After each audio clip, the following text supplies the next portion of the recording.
च मयस्कराय च नमः शिवाय च शिवतराय च भवहराय च महाप्राणदीपं शिवं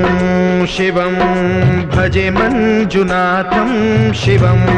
शिवं अद्वैतभास्करम् अर्धनारीश्वरं त्रिदश हृदयङ्गमं चतुर्दधिसङ्गमं पञ्चभूतात्मकं षट्शत्रुनाशकं सप्तस्वरेश्वरं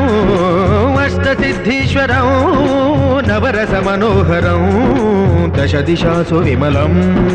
मेकादशोज्ज्वलं मेकनाथेश्वरं प्रस्तुतिवशङ्करं प्रणतजनकिङ्करं दुर्जनभयङ्करं सज्जनशुभङ्करं प्राणिभवतारकं प्रकृतिहितकारकं भुवनभव्यभवनायकं भाग्यात्मकं रक्षकम् ईशं सुरेशं